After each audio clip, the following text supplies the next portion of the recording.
Pessoal, nós vamos falar sobre os grandes biomas do mundo. Vamos lá. Primeiro é preciso que a gente entenda o conceito de bioma. O que é um bioma? Um bioma nada mais é do que uma área geográfica, né, onde desenvolve-se um ecossistema relativamente uniforme, né, caracterizado por seu clima, o seu solo e principalmente pela fisionomia de sua vegetação. As regiões da Terra, né, com latitudes coincidentes, ou seja, com a mesma latitude e condições climáticas parecidas, geralmente elas apresentam o mesmo tipo de bioma, embora estejam em localizações diferentes, como é o caso, por exemplo, do Brasil e da África, né? Estão em continentes, no caso aqui a África do Sul, vamos citar um exemplo, né? Embora estejam em locais diferentes, elas apresentam características muito parecidas em termos climáticos, daí terem biomas muito semelhantes, como é o que a gente vai ver, o exemplo do cerrado e da savana e da caatinga e da estepe. Aqui mostramos justamente um climográfico, né, dos biomas da América do Norte, onde a gente pode ver aqui a floresta tropical, a floresta temperada, a taiga, a tundra, as pradarias e deserto, certo? O primeiro bioma que nós vamos ver é a tundra. A tundra, né, ela fica próxima ao polo ártico, né, lá em cima ali do planeta, norte do Canadá, na Europa e na Ásia. Né, a neve cobre o solo durante quase todo o ano, né, o que a gente vai chamar de permafrost. É um solo permanentemente congelado. Né, uma fina camada de gelo descongela no verão, formando as áreas pantanosas. Ocorre nesse bioma uma chamada seca fisiológica, justamente pelo fato de que, apesar de existir água no subsolo, as plantas não conseguem absorvê-la, certo? Daí desenvolverem-se muito pouco.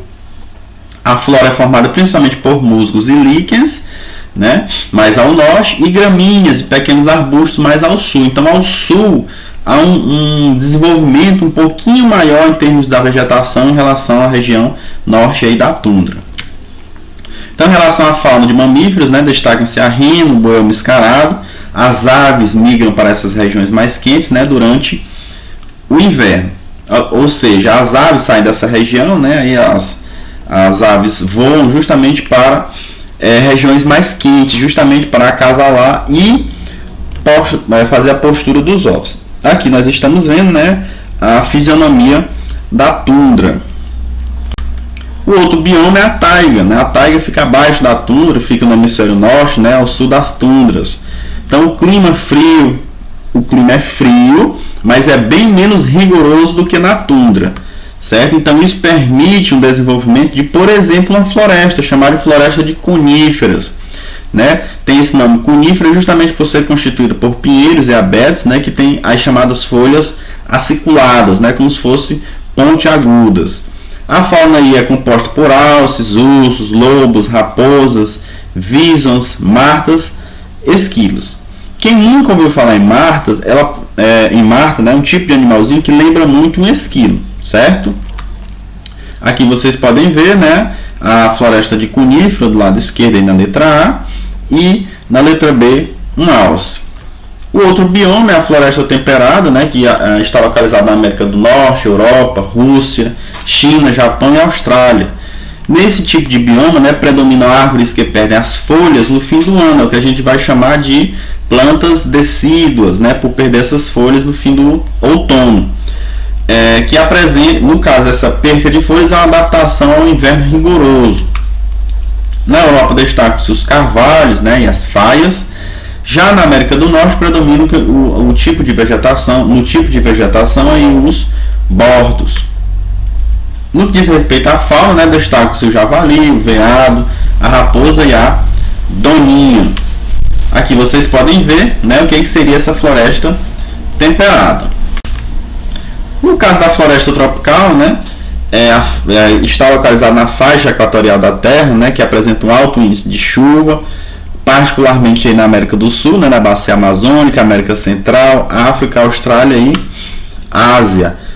As árvores são de grande porte, né, e as folhas perenes, daí a vegetação ser chamada de latifoliada, justamente pelo fato de que as folhas são grandes.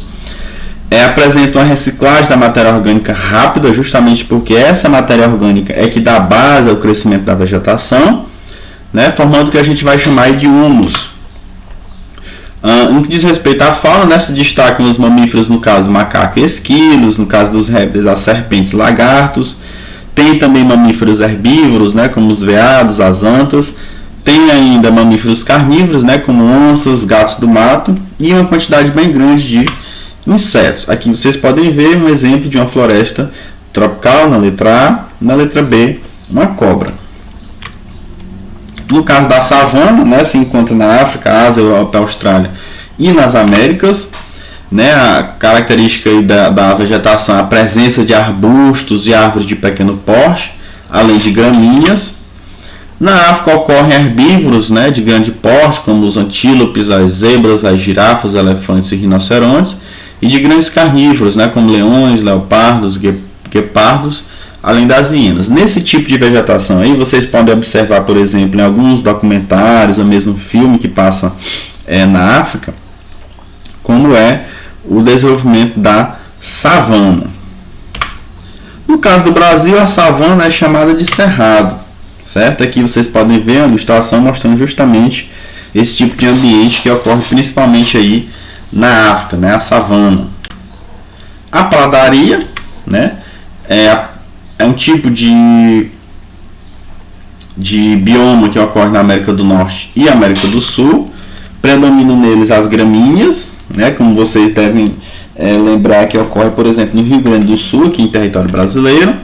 Ocorre em regiões marcadas por períodos de seca, né? A fauna é constituída por roedores como hamsters e marmotas, além de carnívoros, né? Como os lobos, coiotes e raposas. Aqui vocês podem ver a pradaria. Os desertos, né? São regiões de baixíssima umidade. A vegetação é constituída por gramíneas e pequenos arbustos, justamente pelo fato de que é uma região pouco propícia ao desenvolvimento de atividades agrícolas, por exemplo, certo? Justamente por conta disso. Dessa forma, né, a vegetação ela vai, de certo modo, sofrer muito para se desenvolver. No caso da África, aí destaca-se o deserto do Saara, né, um deserto que é praticamente do tamanho do Brasil, e na Ásia o deserto de Gobi, né, uma região muito árida, essas regiões aí do deserto do Saara e o deserto de Gobi. No caso, a fauna é composta por roedores, né, os chamados ratos, cangurus e marmotas, os répteis, no caso as serpentes e lagartas, além de insetos. As folhas são modificadas, né, em forma de espinho, justamente para evitar a perca de água, por ser uma região muito árida, né, a água ela é extremamente importante. Aqui mostrando justamente um exemplo de deserto.